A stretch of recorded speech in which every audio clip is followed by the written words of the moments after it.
करुणा क्या कर रही है? कुछ नहीं, बस खेल रही थी। क्या हुआ? करुणा की माँ खाना बना रही थी। मैं तो तुम्हें खाने के लिए बुला रही थी। करुणा खाना खाकर अपनी माँ से बोली, माँ, मैं शोभा के घर खेलने जा रही हूँ। अरे रुक, क्यों जाती है उनके घर? वे बड़े लोग हैं, कहीं बुरा न मान जाए। इस बात को सुनकर करुणा बहुत जोर से हंसी। माँ, तुम कैसी बात करती हो? मेरे सबसे अच्छी सहेली है। अभी जाने दो ना माँ, थोड़ी देर में आ जाऊंगी। चली जा, लेकिन अपने बाबू के आने से पहले आ जाना। करुणा और शोभा दोनों पक्की सहेली थी, लेकिन दोनों की किस्मत अलग अलग थी। एक तरफ करुणा बहुत गरीब घर से थी, तो शोभा गांव की जमींदार की बेटी थी। दोनों सहेली एक ही स्कूल में पढ़ती थी। एक दिन शोभा स्कूल आई और करुणा से बोली, करुणा, मेरे माता पिता मुझे शहर भेज रहे हैं पढ़ने के लिए। तू मुझे भूल तो नहीं जाएगी? शोभा मत जा, कोई बहाना बना दे। काश यह मेरे बस में होता, लेकिन वादा कर तू मुझे भूलेगी तो नहीं। और जब भी मैं छुट्टियों में गांव आऊंगी तो तुझसे मिलने जरूर आऊंगी। शोभा को उसके माता पिता शहर पढ़ने के लिए भेज देते हैं। करुणा वही गांव के स्कूल में पढ़ती रहती है। धीरे धीरे दोनों बड़ी होने लगते हैं। करुणा की पढ़ाई गांव से होने के कारण ज्यादा नहीं पढ़ पाती। उधर शोभा डॉक्टर बन जाती है। एक दिन शोभा अपनी माँ से मिलने गांव आती है। शोभा शहर से अपने सहेली के लिए बहुत से उपहार लाई थी। वह भागती हुई जाने लगती है। तभी उसकी माँ रोकती है। बेटा, वह लोग बहुत बुरे हालात में हैं। उसके पिता का स्वर्गवास हो चुका है। माँ भी बहुत बीमार रहती है। मुझे लगता है उसका रिश्ता पक्का हो गया है। शोभा करुणा से मिलने पहुंच जाती है। दरवाजा खटखटाने पर करुणा दरवाजा खोलती है। शोभा उसे देखकर गहरी सोच में पड़ जाती है। एक बार तो उसे ऐसा लगता है कि यह कोई और है, लेकिन जब ध्यान से देखती है तो करुणा ही थी। गालों में गहरे गड्ढे पड़ गए थे, रंग भी सांवला हो गया था। इधर करुणा भी एक बार शोभा को देखकर हैरान रह गई। शहर जाकर उसके तो रंग ढंग बदल गए, एकदम अप्सरा सी लग रही थी। करुणा एकदम उसे देखी जा रही थी। उसे देखकर शोभा ने कहा, अंदर आने के लिए कहेगी या यहीं खड़ी रखेगी? हाँ हाँ, अंदर आना। तुझे देख तो अपनी सुध बुध भूल गई। कैसी है तू? शोभा ने अंदर जाकर देखा तो एक टूटी सी खाट पर उसकी माँ पड़ी थी। पास ही कुछ दवाइयाँ रखी थी। शोभा को देखकर रामवती ने उठने की कोशिश की। तभी शोभा ने रोका। अरे चाची, क्यों परेशान हो रही हो? लेटी रहो। मैं शोभा हूँ, करुणा से मिलने आई थी। आपकी तबीयत कैसी है? क्या हुआ आपको? तभी करुणा पानी ले आई। कुछ नहीं, बस कमजोरी है। थोड़ी खाएगी पिएंगी तो ठीक हो जाएगी। तू सुना, कब आई? आज ही आई हूँ और कल ही वापस जाना है। थोड़ा सा टाइम था, सोचा तुझसे मिलाऊं। मैंने सुना है तेरा रिश्ता पक्का हो गया है। बेटी, पास ही के गांव में एक लड़का है। घर में उसकी माँ और छोटा भाई है। शरीफ लड़का है, शहर में नौकरी करता है। रोज बाइक से शहर जाता है, शाम तक लौट आता है। उम्र थोड़ी ज्यादा है। बेटी, इसके पिता चल बसे। मेरा भी कोई भरोसा नहीं है। मैं चाहती हूँ कि इसके शादी हो जाए तो सब चिंता मिट जाए, लेकिन इससे पूछे तो कहती है तुम अकेली हो जाओगी। मैं तुम्हें छोड़कर कहीं नहीं जाऊंगी। अब तू ही इसे समझा। शोभा करुणा को बाहर ले जाती है। क्या बात है करुणा, तुझे लड़का पसंद नहीं है? नहीं, मैंने लड़का नहीं देखा। वो तो ताऊ जी रिश्ता पक्का कराए, वो बात नहीं है। माँ को अकेला कैसे छोड़ दूँ? वो बात तो तेरी ठीक है, लेकिन शादी तो करनी पड़ेगी। ये सोच माँ को कुछ हो गया तो तेरी शादी कैसी होगी? और अगर एक बार तेरी शादी हो गई और तेरा पति अच्छा निकल गया तो तू उसके साथ कभी भी अपने माँ से मिलने आ सकती है। वैसे भी चाची कुछ दिन में ठीक हो जाएगी। नहीं, वो अब ठीक नहीं होगी। डॉक्टर जवाब दे चुका है। कैंसर है आखिरी स्टेज का। उन्हें कुछ बताया नहीं है। तू भी मत बताना। फिर तो इसे अपनी माँ की अंतिम इच्छा मानकर पूरा कर, शादी कर ले। हो सकता है तेरी माँ जो इतना कष्ट पा रही है, तेरे शादी करने के चक्कर में ही उनके प्राण अटके हों। उसके बाद बात बदलते हुए उसने कहा, देख, मैं तेरे लिए शहर से क्या लाई हूँ। ये कहकर उसने एक सुंदर सी साड़ी करुणा को दे दी। इसकी क्या जरूरत थी? करुणा, एक बात याद रखना, मैं कहीं भी रहूं, गांव में या शहर में, शादी के बाद अपने ससुराल में तेरी मेरी दोस्ती नहीं टूटनी चाहिए। जरा सी भी परेशानी मत उठाना। जीवन की किसी भी मोड़ पर खुद को अकेला पाए तो सीधे मेरे पास चली आना। तेरी यह सहेली हमेशा तेरे साथ खड़ी है। करुणा कुछ बोल न सकी। उसकी आंखों से टप टप आंसू बह रहे थे। माहौल को हल्का करने के लिए शोभा ने कहा, अब चाय भी पिलाएगी या यूं ही टरका देगी? चाय पिला दे। अगली बार आए तो पता लगा मेरी सहेली अपने ससुराल पहुंच गई। वैसे हम भी कुछ कम नहीं है, वहीं जाकर तुझे पकड़ लेंगे। करुणा हंसते हुए चाय बनाने चल दी। कुछ देर बाद करुणा और शोभा चाय पीने लगी। शोभा शहर आकर अपने काम में लग जाती है। इसी तरह समय बीत रहा था। एक दिन शोभा गांव आती है। शोभा अपनी माँ से बात करती है। माँ, मैं एक लड़का शहर में पसंद कर लिया है, वह भी डॉक्टर है और मेरे ही अस्पताल में नौकरी करता है। यह तो ठीक है बेटा, पर मैं एक बार लड़के से मिलना चाहती हूँ। तू उसे किसी दिन खाने पर बुला ले। वैसे तो तुम दोनों समझदार हो, पर मुझे उससे मिलना है। शोभा बहुत खुश होती है। वह करण को फोन पर सारी बातें बता देती है और घर आने के लिए कह देती है। तब समय पर करण अपने पिता के साथ उनके घर पहुंच जाता है। बातचीत का सिलसिला चलने लगता है। सारी बातें तय हो जाने पर दोनों की शादी पक्की हो जाती है। शोभा करुणा से मिलने गांव आती है। शोभा करुणा से मिलती है। करुणा, तुझे मेरी शादी में शहर आना होगा। शोभा, तुझे शादी की बहुत बहुत बधाई हो, लेकिन मैं माँ को अकेला छोड़कर नहीं आ सकती। करुणा, एक दिन निकाल ले, किसी तरह किसी को माँ के पास छोड़ देना। शोभा, तू तो जानती है हमारा कोई साथ नहीं देता। मुझे इस बात का हमेशा अफसोस रहेगा। कोई बात नहीं, मैं समझ सकती हूँ। मैं शादी के बाद तुझसे मिलने जरूर आऊंगी। कुछ दिन में शोभा की शादी हो जाती है। शोभा अपनी गृहस्थी में बिजी हो जाती है। एक दो बार वह गांव गई भी, लेकिन करुणा से मिलने का समय उसे नहीं मिल पाया, क्योंकि उसके पति करण के पास समय नहीं होता था। वह उनके साथ ही गाड़ी में वापस आ जाती थी। एक दिन शोभा घर पर ही थी, तभी उसे करुणा की याद आती है। अपनी सहेली से मिलने की इच्छा को वह दबा नहीं पाती। वो करण को फोन करती है। करण, मैं 2 दिन के लिए गांव जाना चाहती हूँ। क्या हुआ? माँ की याद आ रही है? नहीं, मेरी एक सहेली है गांव में, वो बेचारी शादी में भी नहीं आ पाई। उसी से मिलने जाना है। चलो कल चलते हैं, मैं कल की छुट्टी ले लेता हूँ। नहीं, मैं अकेली चली जाऊंगी और 2-3 दिन बाद ही वापस आऊंगी। करण उसकी बात पर सहमत हो जाता है। करुणा से मिलने की उत्साह में शोभा जल्दी जल्दी अपने कपड़े पैक कर दोपहर की गाड़ी से गांव पहुंच जाती है। अचानक शोभा को देखकर उसकी माँ पूछती है, बेटी अचानक कैसे आ गई? माँ, कुछ नहीं, बस ऐसे ही मन कर रहा था। शादी के बाद एक बार भी करुणा से नहीं मिल पाई। सोचा उससे मिलकर बहुत सी बातें करूंगी। यह सुनकर शोभा की माँ उदास हो गई और बोली, अच्छा किया बेटा, जो उससे मिलने आ गई। उसका आखिरी सहारा उसकी माँ भी इस दुनिया में नहीं रही। अभी 3 दिन पहले ही उसकी माँ चल बसी, बिल्कुल अकेली हो गई। ऊपर से उसके ताऊ ने 15 दिन बाद उसकी शादी पक्की कर दी। यह सुनकर शोभा को गहरा धक्का लगा। वह जल्दी घर से बाहर निकलकर गांव की गलियों को पार करके करुणा के घर के सामने पहुंच गई। घर के सामने दरी बिछी थी, लोग वहां बैठे थे। शोभा करुणा को ढूंढती हुई अंदर चली गई। शोभा को देखकर करुणा की जैसे चीख निकल गई। शोभा की आंखों से भी आंसू बह रहे थे।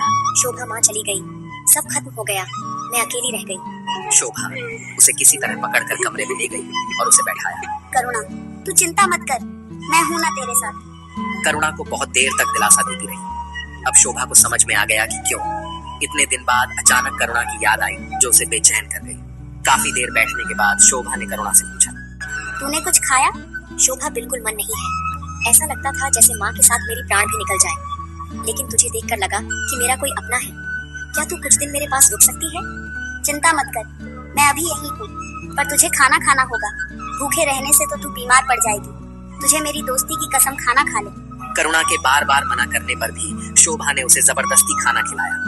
रात के समय जब करुणा सो गई, तब उसकी ताई से शोभा ने कहा, ताई जी, इसे मत बताना कि मैं जा रही हूँ, सुबह जल्दी ही आ जाऊंगी। बेटी, सुबह जरूर आ जाना। तेरे आने से इसकी जान में जान आ गई, बड़ी हिम्मत बांध गई। करुणा को सोते छोड़ शोभा घर आ गई, लेकिन उसकी आंखों से नींद कोसों दूर भाग गई थी। अब करुणा का क्या होगा, यह सवाल बार बार इसे परेशान कर रहा था। सुबह होते ही शोभा करुणा के पास पहुंच जाती है।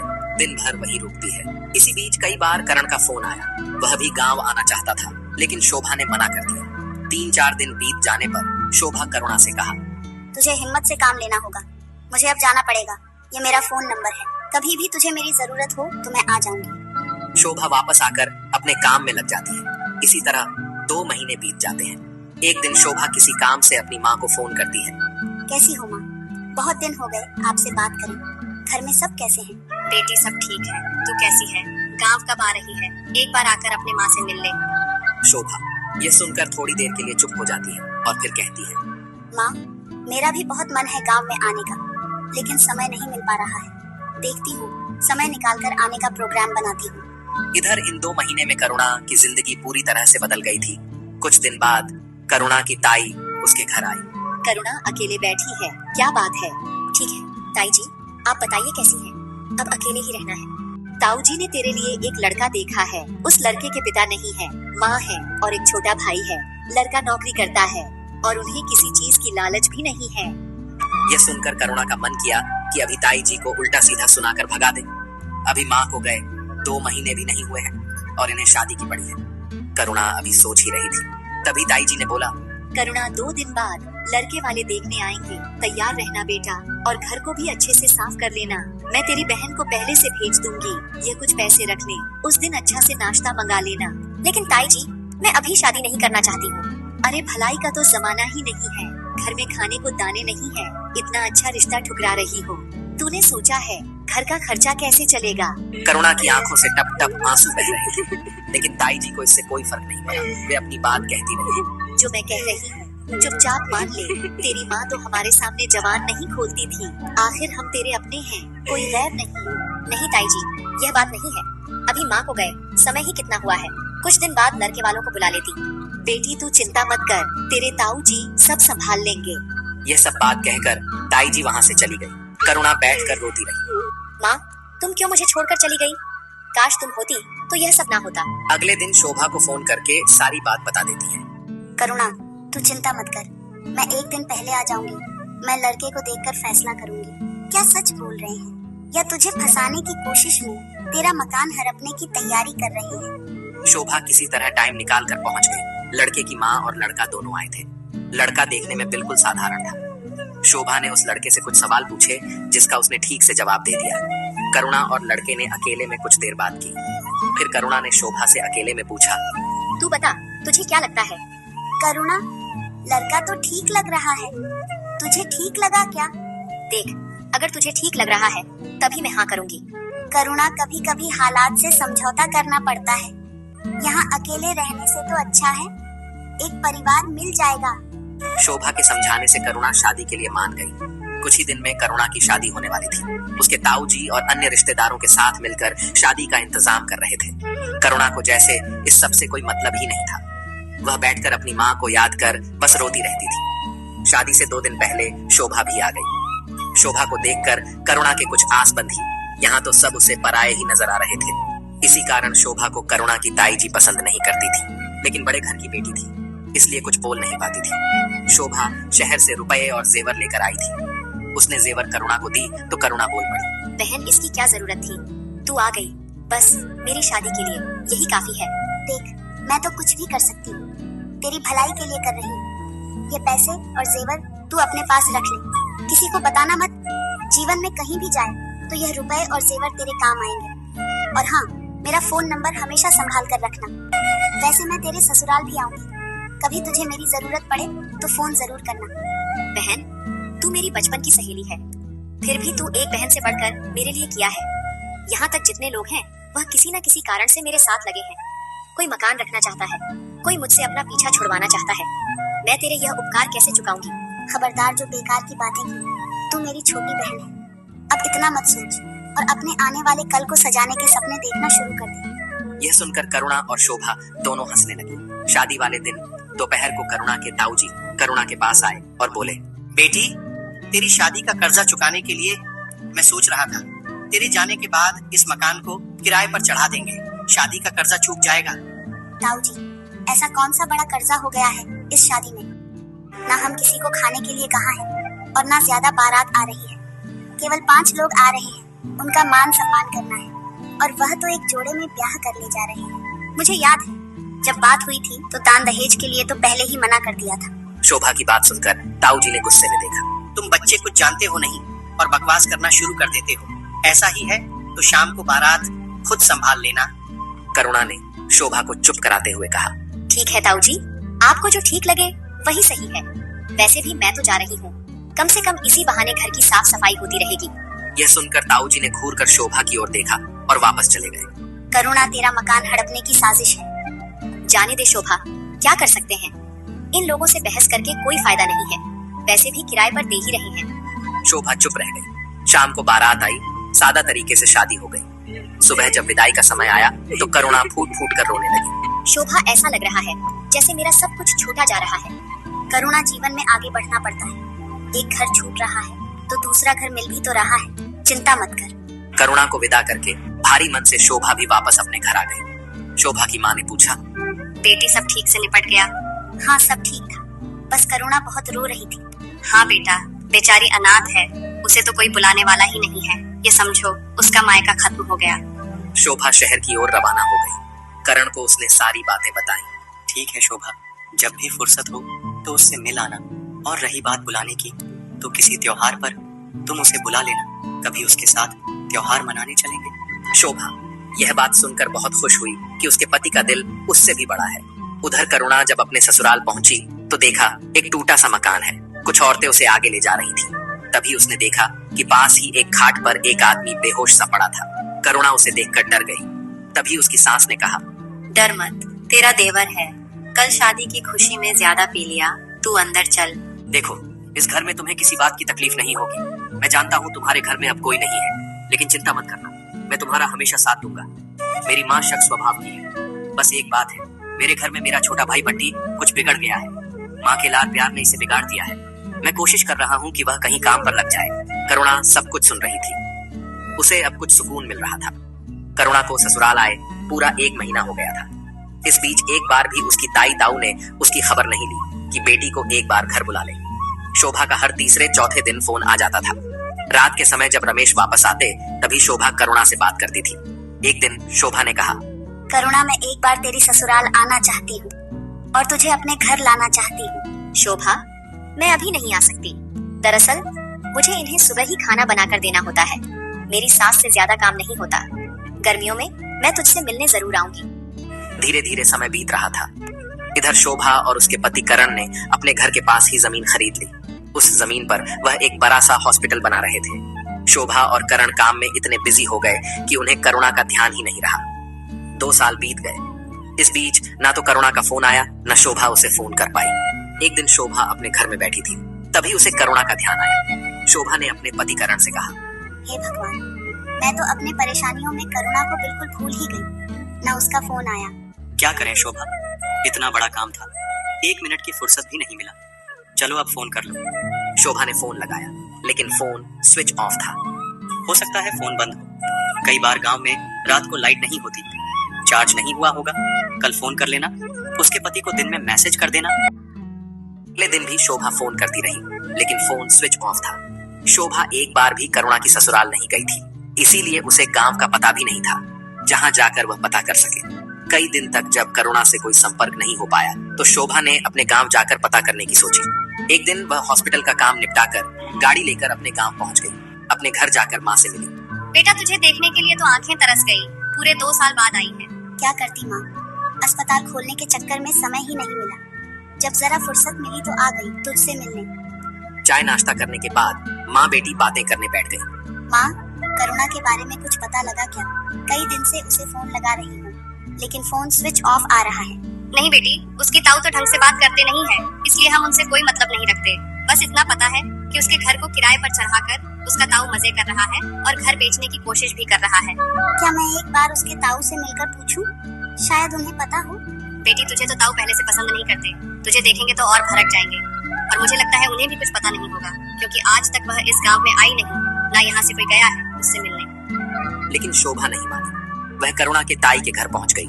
दरवाजा खटखटाया। उसकी ताई ने दरवाजा खोला। अरे शोभा, तुम बहुत दिन बाद आई हो, बताओ क्या काम है? ताई जी, करुणा की कोई खबर है क्या आपको? कई दिन से उसका फोन नहीं लग रहा है। उसके ताऊ ने इतने अच्छे घर में उसकी शादी की है, राज कर रही होगी। जब हमें याद नहीं करती तो हमें उसकी क्या जरूरत है? एक बार भी अपने पति के साथ हमसे मिलने नहीं आई। ताई जी, आप मुझे बस उसके गांव का नाम बता दीजिए, मैं ढूंढ लूंगी। बेटी, मुझे तो पता नहीं, तेरे ताऊ को मालूम होगा, लेकिन वह शहर गए हैं। शोभा निराश होकर वापस आ गई। एक दिन शाम के समय शोभा हॉस्पिटल से घर के लिए निकल रही थी। तभी एक अनजान नंबर से फोन आया। पहले तो शोभा ने फोन काट दिया, लेकिन जब बार बार घंटी बज रही थी तो बेबस होकर शोभा ने फोन उठाया। दूसरी तरफ करुणा की आवाज सुनकर शोभा चौंक गई। करुणा पूरी तरह से रो रही थी। करुणा, तू रो क्यों रही है? कहाँ है तू? बात तो बता, तेरे पति कुछ कहाँ है क्या? मुझे बता तो सही, क्या हुआ? शोभा, मैं बहुत मुसीबत में हूँ, तू मुझे बचा ले।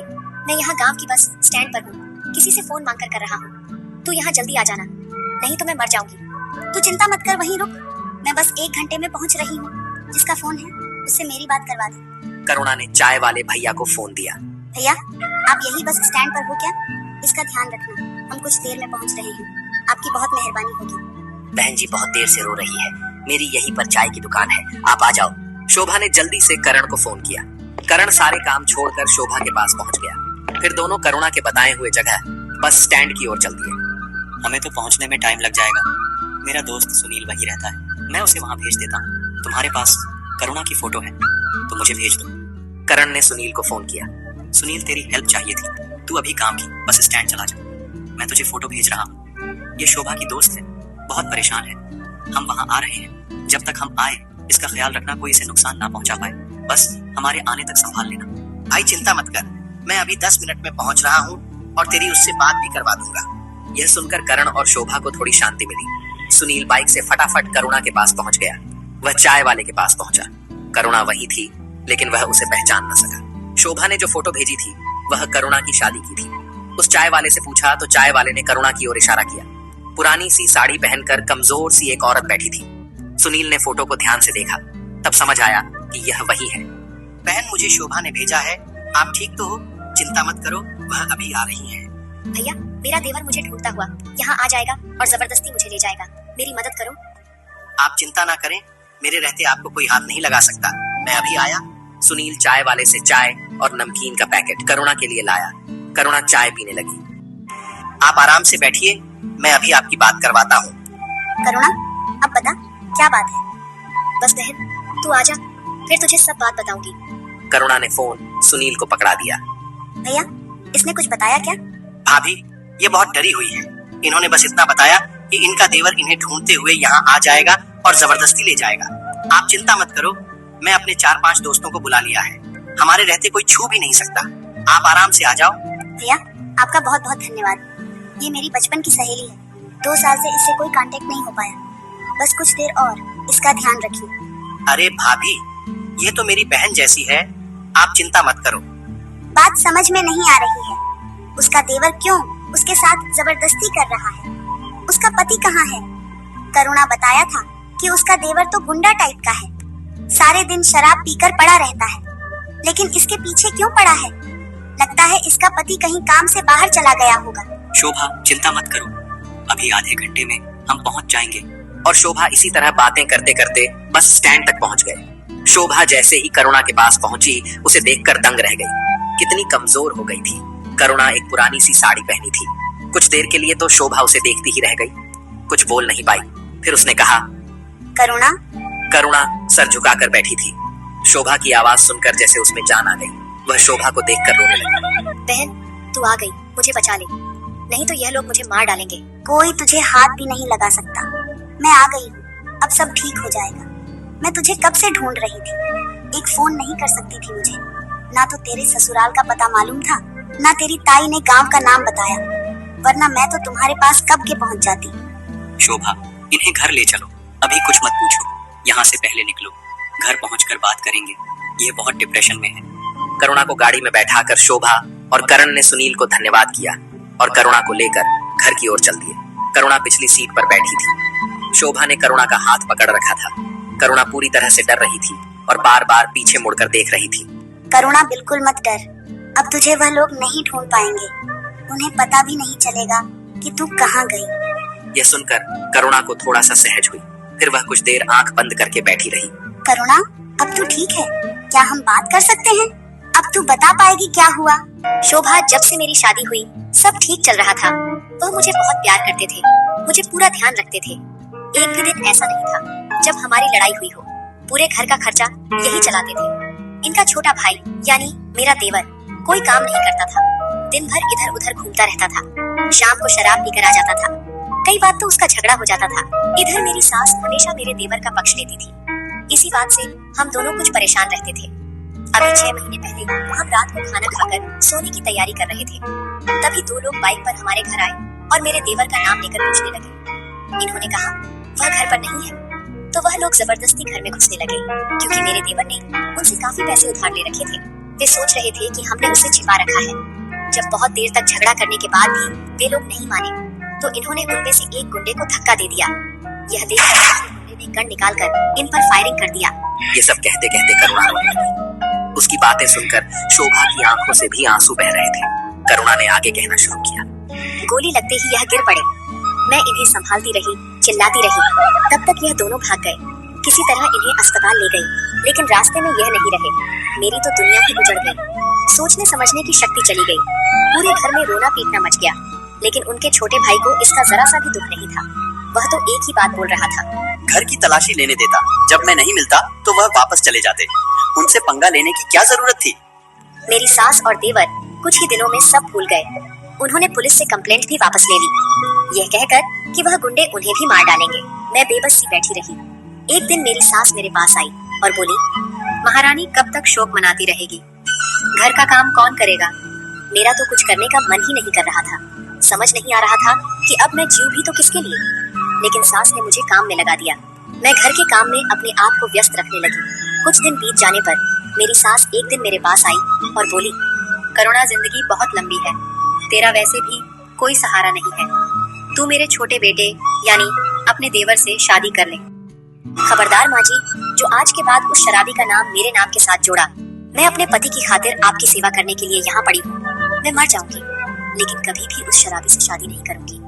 मैं भी देखती हूँ कैसे शादी नहीं करती। जब यह किसी दिन तेरे साथ जबरदस्ती कर लेगा तो तुझे मजबूरन में शादी करनी पड़ेगी। मेरी सास के रहते यह सब नहीं हो सकता था, क्योंकि गांव में सब जान जाते।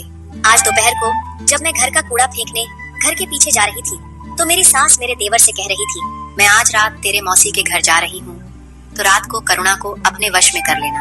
पैसे ले, अभी पी लेना, रात को मत पीना। सुबह हम लोगों से कह देंगे कि शराब के नशे में यह सब हो गया, अब दोनों की शादी कर देंगे। लेकिन माँ, वह नहीं मानी तो? उसके हाथ पैर तोड़ देना, फिर ना कहीं भागने लायक रहेगी, ना किसी को कुछ बताने लायक। मैंने यह सुना तो मेरे पैरों तले जमीन खिसक गई। मेरी सांस तो चल गई। मेरा देवर पीकर घर में बैठा था। मैं चुपचाप अपनी जान और इज्जत बचाकर भाग आई। तू इतना सब सहती रही। मैं तो सोच रही थी तू बहुत सुखी होगी। बहन, लगता है मेरी किस्मत में सुख है ही नहीं। कभी कभी तो सोचती हूँ मर ही जाऊं। नहीं करुणा, मेरे रहते तुझे चिंता करने की जरूरत नहीं है। अब से तू हमारे साथ रहेगी। रास्ते भर शोभा उसे तसल्ली देती रही। कुछ देर में करुणा को जैसे नींद आ गई। शोभा ने करण से बात की। करण, तुमसे पूछे बगैर मैंने करुणा को अपने साथ रखने के लिए बोल दिया। तुम्हें बुरा तो नहीं लगा? कैसी बात करती हो शोभा, मुझे तो खुशी है। हम किसी के काम आ रहे हैं। कुछ ही देर में तीनों घर पहुंच गए। शोभा ने करुणा को गेस्ट रूम में ले जाकर सुला दिया। उसके बाद दोनों अपने बेडरूम में आ गए। थक जाने के कारण करण तो सो गया, लेकिन शोभा की आंखों से नींद गायब थी। पिछले 3-4 घंटे में इतना कुछ हो गया जिसे सोचकर उसे यकीन नहीं हो रहा था। अगले दिन करुणा सोकर उठी। वह अपने बिस्तर पर बैठी थी। उसका सिर दर्द से फटा जा रहा था। तभी शोभा उसके कमरे में आती है। कैसी है करुणा? क्या हुआ? सर पकड़कर क्यों बैठी है? कुछ नहीं, सिर में बहुत दर्द हो रहा है। शोभा फटाफट गई और उसके लिए एक टैबलेट ले आई। करुणा ने बिना कुछ पूछे खा लिया। करुणा, तू आराम कर, अभी मेड आ जाएगी घर का काम करने के लिए। मुझे हॉस्पिटल जाना होगा। मैं तुझे बताना भूल गई, हम दोनों ने नौकरी छोड़कर अपना हॉस्पिटल खोल लिया है। इसी कारण मैं 2 साल से तुझे मिल नहीं पाई। बहुत अच्छा किया शोभा, तेरी तरक्की देखकर मुझे बहुत खुशी मिलती है। वैसे भी मेरी जिंदगी में अब बचा ही क्या है। अच्छा किया जो तू मुझसे मिलने नहीं आई। मेरी सास का व्यवहार बहुत खराब है। वो तेरी बेइज्जती करती तो मुझे बर्दाश्त नहीं होता। बहन, जो हुआ उसे भूल जा और नए सिरे से जिंदगी शुरू कर। लेकिन अभी तू बस आराम कर, ज्यादा मत सोच। मैं लेट हो रही हूँ, तुझसे शाम को मिलती हूँ। और हाँ, घर का कोई काम मत करना, बस आराम कर। कुछ ही देर में मेड आ गई। शोभा ने उसे कुछ समझाया और वे चली गई। मेड करुणा के पास आई और बोली, मैडम, आपको कुछ भी चाहिए हो तो मुझे आवाज दे देना। यह कहकर वह अपने काम में लग गई। इधर शोभा अस्पताल पहुंचकर मरीजों को देखने में व्यस्त हो गई। दोपहर को शोभा और करण दोनों लंच करने बैठे तो शोभा ने कहा, करण, हमें करुणा के बारे में कुछ सोचना होगा। देखो शोभा, तुम बहुत जल्दबाजी कर रही हो। तुम समझो, उसने अभी 6 महीने पहले अपने पति की मौत देखी है। उसके बाद पिछले 6 महीने में यह सब झेला है। मुझे लगता है वह डिप्रेशन में चली गई है, इसलिए उसे किसी नई बात के लिए राजी करना सही नहीं होगा। हाँ, तुम सही कह रहे हो। इस सब से उभरने में उसे काफी समय लग जाएगा। फिलहाल एक काम करो, उसे 1 सप्ताह आराम करने दो, फिर उसे शॉपिंग पर ले जाना। उसे उसकी पसंद के कपड़े वगैरह की शॉपिंग कराना, उसे अच्छा लगेगा। शोभा मान जाती है। शाम को शोभा कुछ फल लेकर करुणा के पास पहुंचती है। करुणा, कैसा बीता दिन? कोई परेशानी तो नहीं हुई? ये कुछ फल है, मैं तेरे लिए लाई हूँ, इन्हें फ्रिज में रखवा रही हूँ, खाती रहना।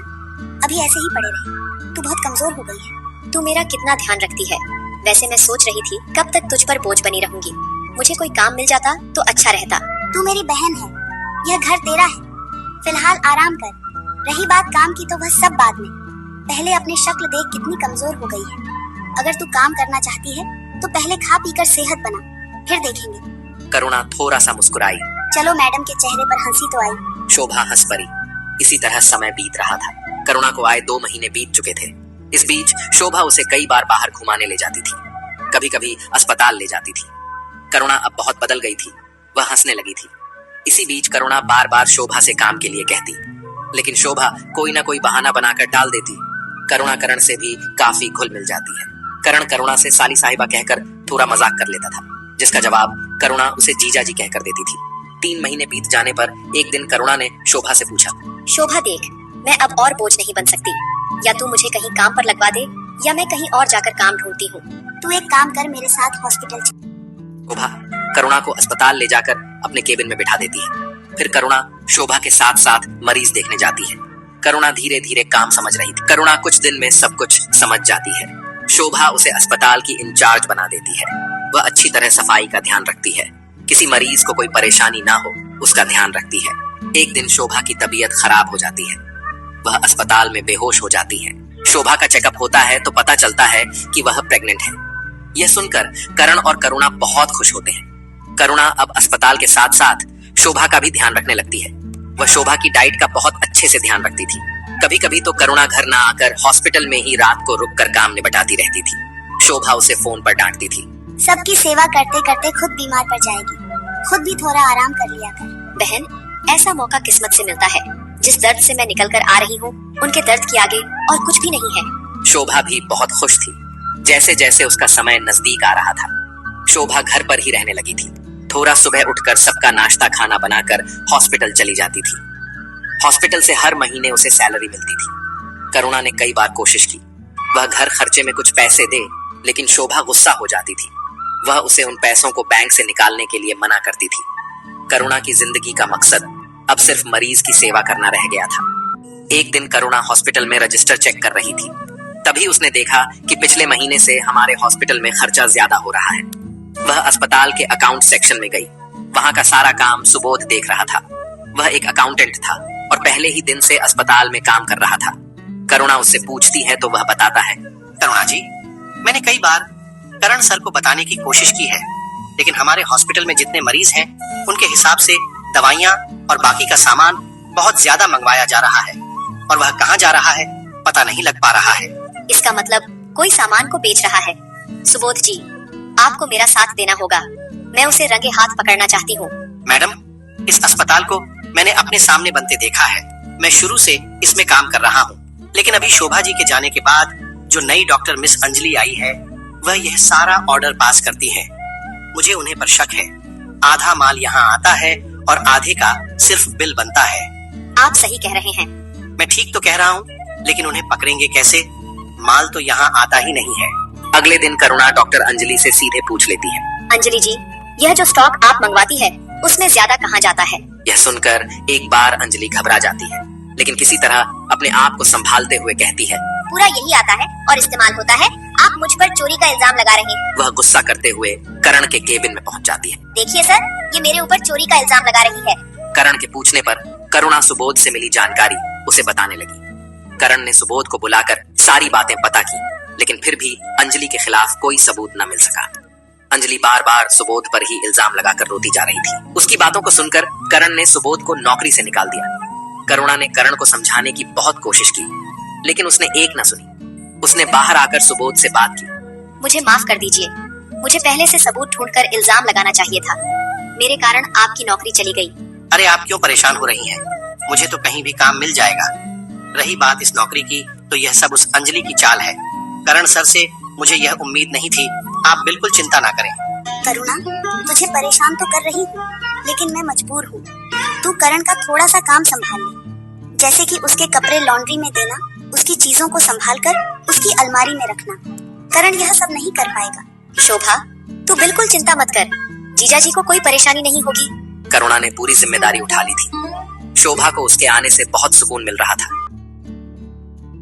करुणा शोभा को नाश्ता देकर घर के कामों में लग गई। सारे काम निपटाकर वह फटाफट हॉस्पिटल पहुंच गई। करण जब शोभा के पास आया तो शोभा ने कहा, करण, हमें करुणा के लिए कुछ करना चाहिए जिससे उसे कभी ऐसा ना लगे कि वह हम पर बोझ है। क्यों ना हम उसके गांव का मकान बेचकर और कुछ लोन लेकर उसके लिए एक मकान खरीद दें।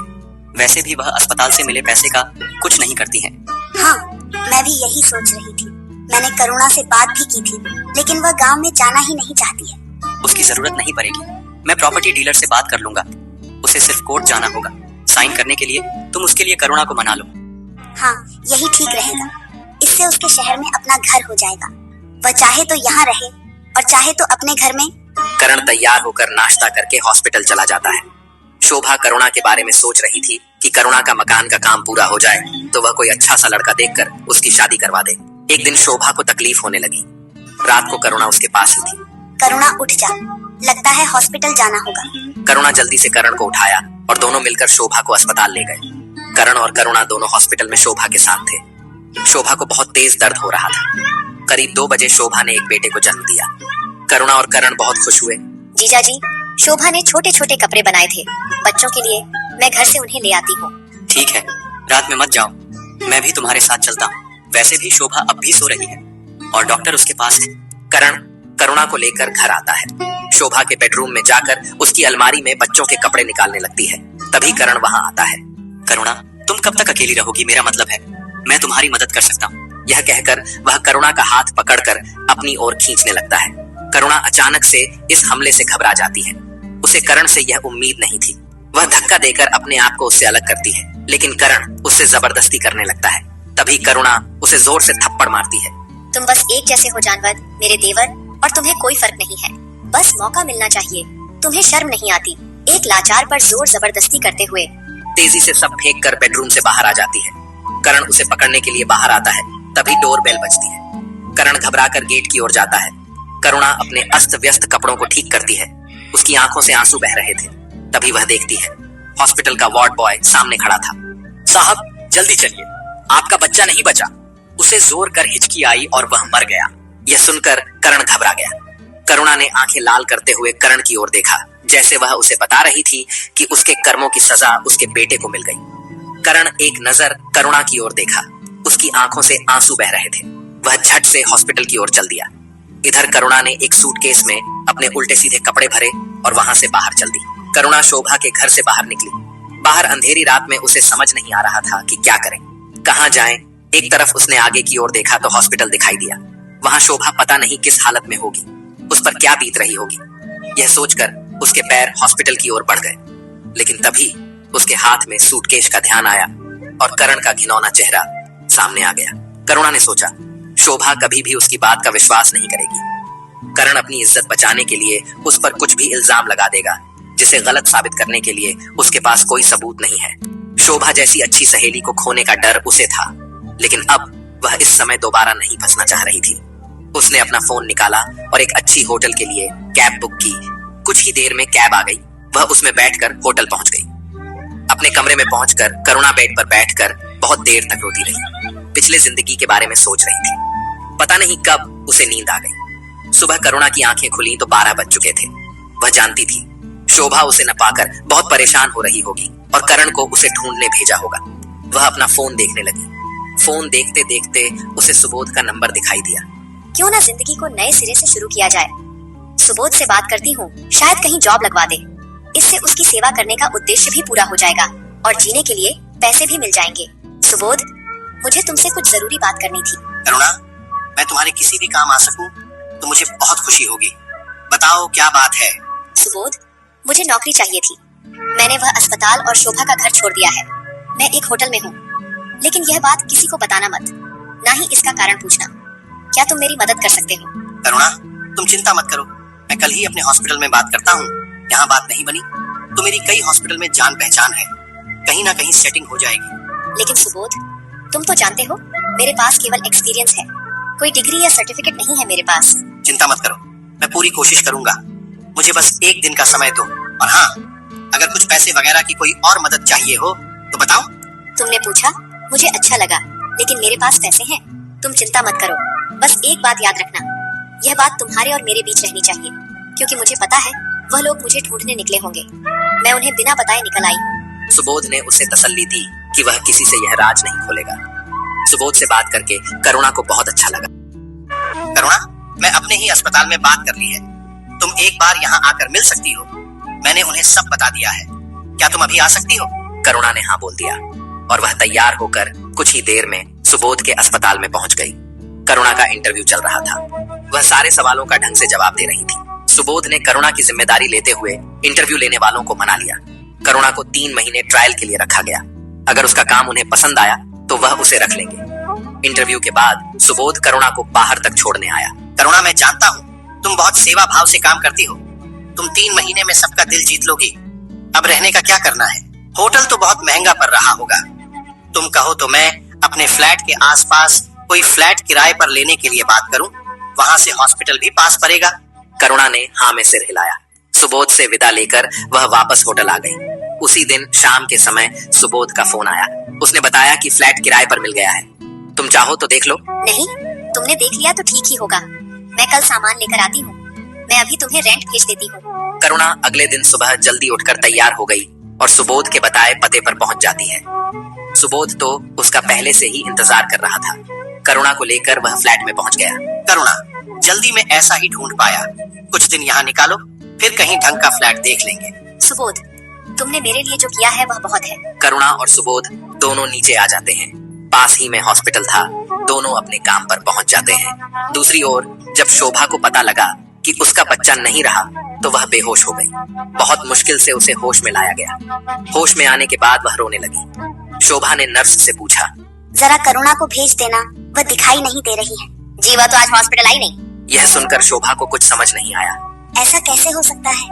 इस मुसीबत में मुझे अकेला छोड़कर वह कहाँ जा सकती है? शोभा ने तुरंत करण को फोन किया। करण, करुणा कहाँ है? शोभा, करुणा घर पर होगी।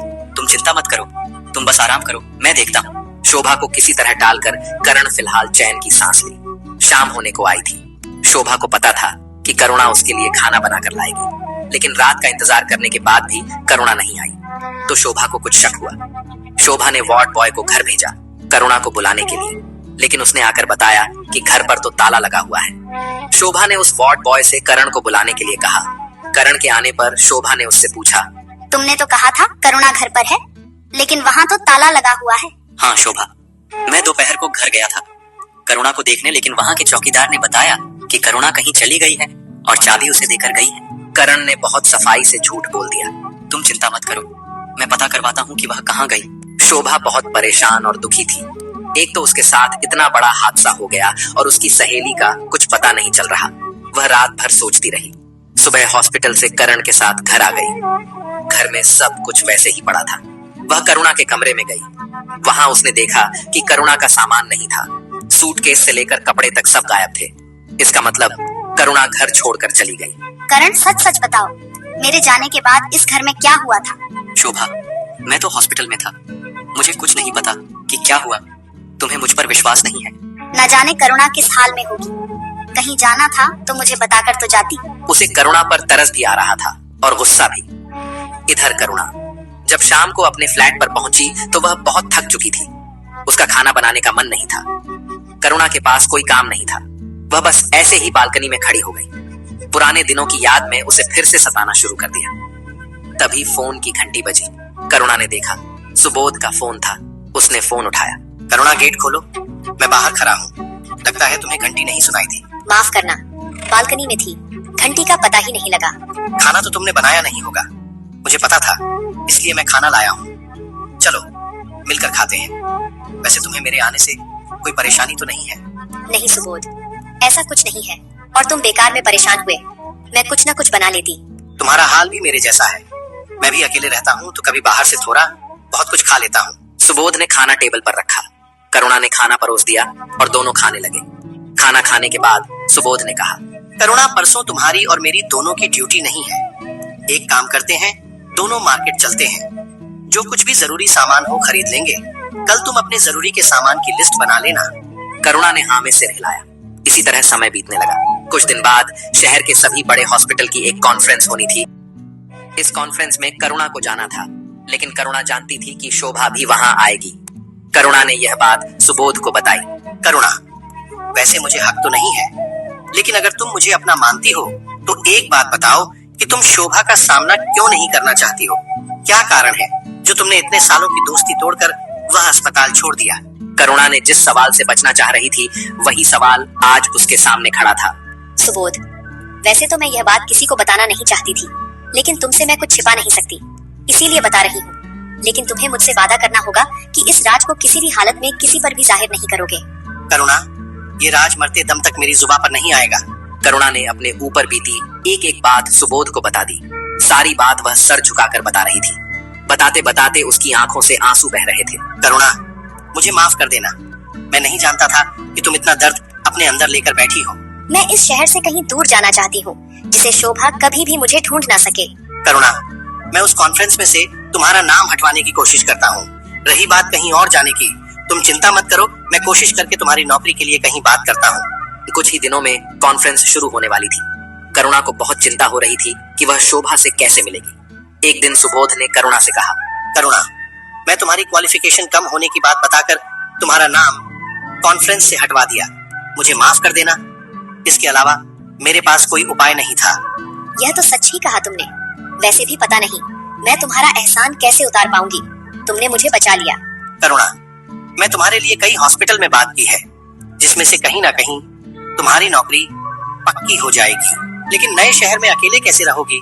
सुबोध, बहुत से लोगों के सहारे मैं यहाँ तक पहुँची हूँ, लेकिन अब अपने दम पर दुनिया का मुकाबला करना चाहती हूँ।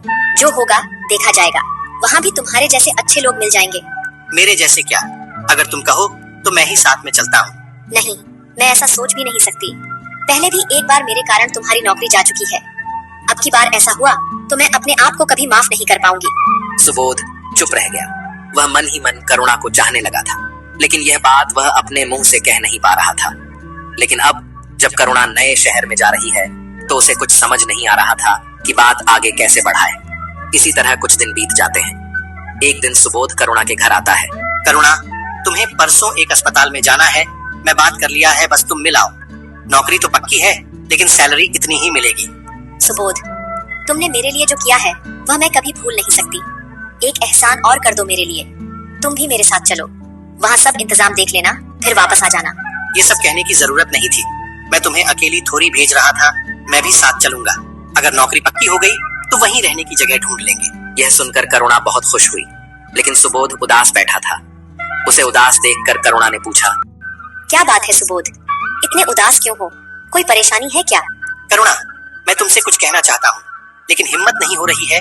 लेकिन अब नहीं कहा तो बहुत देर हो जाएगी। क्या बात है सुबोध, बोलो। हमारे बीच में डर कहाँ से आ गया? मैं अपने बारे में सब कुछ बता दिया है।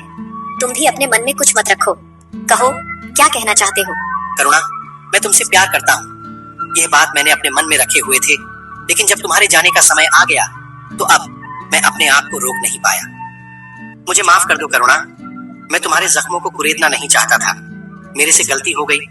आगे हम दोनों केवल अच्छे दोस्त बनकर रहेंगे। बस मुझे एक बार माफ कर दो। नहीं सुबोध, ऐसी बात नहीं है। बस जिंदगी में इतने धोखे खाए हैं कि अब कोई इच्छा बाकी नहीं रह गई है। मैंने तो बस मरीजों को सेवा को ही अपना जीवन का मकसद बना लिया था, जिसके बदले में बस मुझे गुजारे लायक पैसे मिल जाएं। लेकिन अचानक तुम्हारी बात सुनकर मैं कुछ सोच समझ नहीं पा रही हूँ। चलो, मेरी ओर से कोई दबाव नहीं है। अगर तुम चाहो तो मैं इस बारे में कोई बात नहीं करूंगा। तुम भी भूल जाओ हमारे बीच कोई ऐसी बात हुई थी। नहीं सुबोध, मुझे कुछ समय दो सोचने के लिए। उसके बाद ही मैं कोई फैसला कर पाऊंगी। बस एक बात ध्यान रखना, मेरा जो फैसला हो उसका असर हमारे दोस्ती पर नहीं पड़ना चाहिए। मैं भी यही चाहता हूँ। चलो अब मैं चलता हूँ। परसों चलने के लिए तैयार रहना। तीसरे दिन दोनों दूसरे शहर पहुंच जाते हैं। करुणा का इंटरव्यू चल रहा था। सुबोध बाहर बैठकर उसका इंतजार कर रहा था।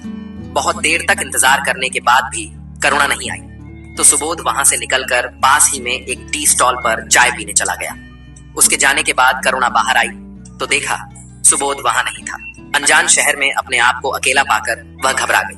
वह गेट पर गई। वहां सिक्योरिटी गार्ड से पूछा तो उसने बताया, मैडम, आपके साथ जो बैठे थे वो बाहर चले गए। यह सुनकर करुणा घबरा गई। वह सोचने लगी, लगता है सुबोध को परसों की बात का बुरा लग गया। उसे लगा होगा कि मेरी नौकरी तो लगी जाएगी, इसीलिए वह मुझे छोड़कर चला गया। वह सब बातें सोचकर पछता रही थी। तभी सुबोध उसके सामने आया। क्या हुआ, तुम्हारा इंटरव्यू हो गया? क्या कहा उन्होंने? नौकरी पक्की हो गई या नहीं? तुम कहाँ चले गए थे? पता है मैं कितना डर गई थी। फिर कभी मुझे छोड़कर मत जाना। मैं तो यहीं बगल की दुकान पर चाय पीने गया था। मुझे माफ कर दो। मैं समझी तुम परसों की बात का बुरा मान गए और मुझे यहाँ छोड़कर वापस चले गए। करुणा, मैंने कहा था हमारी दोस्ती पर कोई असर नहीं पड़ेगा। मैं तुम्हारा साथ कभी नहीं छोड़ूंगा। बिल्कुल चिंता मत करो। चलो अब बताओ क्या हुआ? नौकरी मिल गई। 1 हफ्ता बाद ज्वाइन करना है। मुझे तो पहले ही पता था नौकरी तुम्हें मिलकर रहेगी। चलो अब कहीं खाना खाते हैं, तुम्हें भी भूख लग रही होगी। दोनों एक रेस्टोरेंट में पहुंच जाते हैं। सुबोध ने खाना ऑर्डर किया। करुणा खाना खा रही थी। फिर उसने सुबोध से कहा, सुबोध, मैंने बहुत सोचा शादी के बारे में, लेकिन हर बार पहले से ज्यादा उलझ जाती हूँ। तुम उस बारे में ज्यादा मत सोचो। वक्त अपने आप फैसला करने की हिम्मत देगा। फिलहाल नौकरी पर ध्यान दो। नहीं सुबोध, जब आज तुम्हें कुछ देर के लिए खो दिया तो मुझे मेरा जवाब मिल गया। मैं तुमसे शादी करने के लिए तैयार हूँ। यह सुनकर सुबोध बहुत खुश हुआ। दोनों ने खुशी खुशी खाना खाकर फिर दोनों बस पकड़ने के लिए बस स्टैंड पहुंच गए। बस में बैठे बैठे करुणा ने सुबोध से पूछा, सुबोध, तुम तो मेरी पिछली जिंदगी के बारे में सब कुछ जानते हो, लेकिन मैं तुम्हारे बारे में कुछ नहीं जानती। करुणा, मेरी जिंदगी में बताने जैसा कुछ भी नहीं है। गांव में मेरे माता पिता थे जो कि अब नहीं है। जब यह थे तो मैं गांव में ही एक दवा खाने में कंपाउंडर का काम करता था। उनके जाने के बाद मेरा मन गांव से हट गया, इसलिए यहाँ चला आया। तब से यहाँ नौकरी कर रहा हूँ। मेरा कोई नहीं है, बस अब घर बसाने का मन है। मैं समझ सकती हूँ। अगर तुम्हारे माता पिता होते तो अभी तक तुम्हारा घर बस गया होता। माता पिता के जाने के बाद दुख मैं जानती हूँ। जब मेरे माता पिता चले गए तो मैं बहुत टूट गई थी। उस समय अगर शोभा नहीं होती तो न जाने मेरा क्या होता। दोनों ऐसे ही बातें करते करते घर पहुंच गए। करुणा को घर छोड़कर सुबोध अपने घर चला गया। करुणा अगले दिन अस्पताल के लिए तैयार हो रही थी। सुबोध का फोन आया। करुणा ने बालकनी से नीचे देखा। सुबोध उसका इंतजार कर रहा था। करुणा जल्दी से नीचे आ गई। दोनों हॉस्पिटल में जाकर अपने अपने काम में लग जाते हैं। शाम को दोनों एक रेस्टोरेंट में खाना खाने जाते हैं। वहां पहुंचकर सुबोध करुणा से बात करता है। करुणा, मैं 2 दिन के लिए बाहर जा रहा हूँ। कहाँ जा रहे हो? क्या बात है? सब ठीक तो है? हाँ, सब ठीक है। मुझे एक जगह से नौकरी का ऑफर मिला है, मैं वहीं जा रहा हूँ। अगर बात बन गई तो 1 सप्ताह बाद मैं भी वहीं शिफ्ट हो जाऊंगा। सच? मैं तो यही सोचकर परेशान थी कि मैं वहाँ अकेले कैसे रहूंगी। मुझे तुम्हारी ज्यादा चिंता थी, इसलिए मैं वहाँ जा रहा हूँ। सुबोध 2 दिन के लिए चला जाता है। करुणा के लिए यह 2 दिन काटने मुश्किल हो जाते हैं। कहाँ वह जिंदगी से उम्मीद छोड़ चुकी थी, लेकिन अब वह सुबोध के साथ जिंदगी जीना चाहती है। 2 दिन के बाद सुबोध आ जाता है। दोनों हॉस्पिटल में मिलते हैं। करुणा, मुझे नौकरी मिल गई है। मैं चाहता हूँ इसी सप्ताह हम यही शादी कर लें।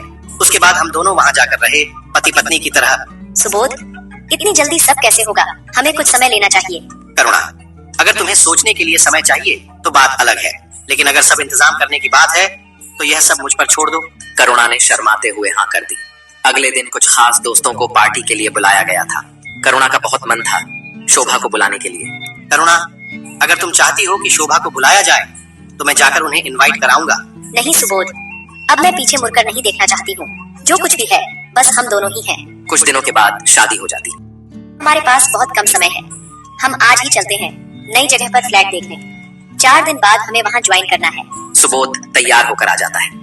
एक टैक्सी किराए पर लेकर दोनों दूसरे शहर के लिए निकल जाते हैं। करुणा और सुबोध दोनों नए शहर में जाकर प्रॉपर्टी डीलर से मिलते हैं। वह उन्हें कई फ्लैट दिखाता है, जिनमें से एक उन्हें पसंद आ जाता है। दोनों उसे एडवांस देकर वापस आ जाते हैं। अगले दिन दोनों फ्लैट खाली करके सारा सामान लेकर नए फ्लैट में पहुंच जाते हैं। दूसरे दिन जाकर दोनों ने अपने अपने हॉस्पिटल में आकर नौकरी ज्वाइन कर ली। करुणा शाम को घर पहुंची तो सुबोध वहां नहीं था। वह सुबोध का इंतजार करने लगी। सुबोध को फोन किया तो उसने कहा, कुछ काम है, थोड़ी देर हो जाएगी। शाम को जब सुबोध आया तो करुणा ने पूछा, इतनी देर कहाँ लगा दी? कुछ नहीं, बस तुम्हारे लिए कुछ खरीदारी कर रहा था। ये देखो। यह कहकर सुबोध ने एक पैकेट पकड़ा दिया। करुणा ने देखा तो वह एक ज्वेलरी सेट था। बहुत सुंदर सेट था। सुबोध, इसकी क्या जरूरत थी? अभी हमें बचत करके चलना चाहिए। करुणा, तुम्हारी बात ठीक है, लेकिन शादी पर तुम्हें कोई गिफ्ट भी तो देना चाहिए था। अब जरा पहन कर दिखाओ। करुणा ज्वेलरी पहनकर सुबोध के सामने आती है। सुबोध उसे देखता ही रह जाता है। करुणा ज्वेलरी उतार कर बोलती है, सुबोध, मेरे पास भी ज्वेलरी है और यह भी आ गई। इस घर में रखना ठीक नहीं है। हम एक लॉकर लेकर उसमें रख देते हैं। ठीक है, कुछ दिन में लॉकर ले लेंगे। अभी यही संभाल कर रख लो। करुणा ज्वेलरी को अपने ज्वेलरी के साथ रख देती है और फिर रसोई के काम में लग जाती है। इसी तरह समय बीत रहा था। सुबोध, क्या बात है? अब तुम बहुत देर से घर आते हो। हॉस्पिटल में काम ज्यादा है, ड्यूटी करनी तो पड़ेगी ही। सुबोध और करुणा के बीच दूरियां बढ़ती जा रही थी। सुबोध के बदलाव व्यवहार से करुणा परेशान रहने लगी थी। उसने कई बार सुबोध से पूछा, लेकिन सुबोध ने कुछ भी नहीं बताया। एक दिन वह शाम के समय सुबोध के अस्पताल पहुंच जाती है। वहां जाकर उसने पता किया तो पता चला कि सुबोध तो घर चला गया। मैडम, आपके हॉस्पिटल में काम बहुत ज्यादा है। मेरे पति मतलब सुबोध जी बहुत देर से घर आते हैं। नहीं, यहाँ सबके काम के घंटे फिक्स हैं। हमारे पास शिफ्ट में काम होता है। ड्यूटी टाइम के बाद किसी को नहीं रोका जाता। करुणा का दिल धक से बैठ जाता है। हे भगवान, सुबोध मेरे से झूठ बोलकर घर से गायब रहता है। वह मुझसे बचने की कोशिश कर रहा है। इसी उधेड़बुन में वह घर पहुंच जाती है। कुछ देर बाद सुबोध घर आ जाता है। करुणा उससे पूछती है तो वह वहीं अस्पताल का बहाना बना देता है। मैं आज हॉस्पिटल गई थी, वहाँ तो कोई ओवरनाइट नहीं होता। फिर तुम देर रात तक कहाँ रहते हो? करुणा, ऐसा कुछ नहीं है। वह लड़की अभी नई आई है, मुझे नहीं जानती। मैं डॉक्टर के साथ रहता हूँ। किसी तरह करुणा को समझाकर सुबोध शांत करता है, लेकिन करुणा के मन में शांति नहीं थी। वह रात भर जाग कर यही सब सोचती रही। एक दिन सुबोध हॉस्पिटल चला गया। करुणा को हॉस्पिटल जाने का मन नहीं था, वह घर पर ही थी। कुछ देर बाद घंटी बजी। एक पोस्टमैन सामने खड़ा था। उसने करुणा को एक चिट्ठी दी। चिट्ठी सुबोध के नाम थी। करुणा ने चिट्ठी टेबल पर रख दी और रसोई के काम में लग गई। जब दोपहर को वह खाना खाने बैठी तो सामने चिट्ठी देखकर उसने सोचा, सुबोध का कोई नहीं है। फिर यह चिट्ठी किसने भेजी? करुणा ने चिट्ठी खोलकर पढ़ना शुरू किया। चिट्ठी पढ़ते पढ़ते करुणा की आंखों से आंसू आ गए। पूरी चिट्ठी पढ़कर वह संकट में आ गई। यह चिट्ठी किसी कोमल की थी, सुबोध की पत्नी कोमल, और उसने लिखा था कि आप पिछले 8 महीने से गांव नहीं आए। दोनों बच्चे आपको बहुत याद करते हैं, एक बार आकर मिल जाइए। एक बार फिर करुणा के साथ धोखा हो चुका था। अपनी पत्नी से मन भर गया तो उसने करुणा को फंसा लिया। अब उससे मन भर गया तो किसी और को फंसाने की तैयारी कर रहा होगा। करुणा ने घर छोड़ने का फैसला किया। वह अपने बैग में सामान रखने लगी तो उसने देखा उसकी अलमारी में ना तो उसकी ज्वेलरी है, न सुबोध ने जो दी थी वह। करुणा ने अपना पैसा भी सुबोध को दे दिया था। शादी की तैयारियों के समय वह बचा हुआ पैसा भी अलमारी में नहीं था। करुणा समझ चुकी थी कि उसके मान सम्मान के साथ साथ उसकी ज्वेलरी उसके पैसे को भी लुटा जा चुका है। बस किसी भी दिन सुबोध उसे छोड़कर भाग जाने वाला था। करुणा ने वह चिट्ठी टेबल पर रख दी और सब कुछ छोड़कर घर से चल दी। इधर शोभा को करुणा के बारे में कुछ पता लग गया था कि उसने सुबोध से शादी कर ली है और यह शहर छोड़ दिया। शोभा के सवालों के जवाब तो उसे नहीं मिले थे, लेकिन वह खुश थी कि करुणा को एक जीवन साथी मिल गया। शोभा सुबह अखबार पढ़ रही थी, तभी उसकी नजर एक खबर पर पड़ी। फोटो देखकर शोभा डर गई। यह करुणा की फोटो थी। करुणा ने नदी में कूदकर जान दे दी थी। यह फोटो उसकी पहचान के लिए छापी गई थी। शोभा तुरंत गाड़ी लेकर वहां के पुलिस स्टेशन पहुंच गई। उसने करुणा के बारे में पता किया। पुलिस इंस्पेक्टर ने उसे लाश की शिनाख्त करने के लिए चलने को कहा। शोभा ने वहां जाकर देखा, लाश करुणा की ही थी। शोभा फूट फूट कर रोने लगी। पुलिस ने बताया कि करुणा की हाथ में पॉलीथीन बंधी थी, जिसमें एक खत था जो शोभा के नाम था। उसमें लिखा था, शोभा मुझे माफ कर दे, मैं तेरा साथ छोड़ दिया। उसके बाद खत में करुणा ने सब कुछ लिख दिया जो आज तक उसके साथ हुआ था।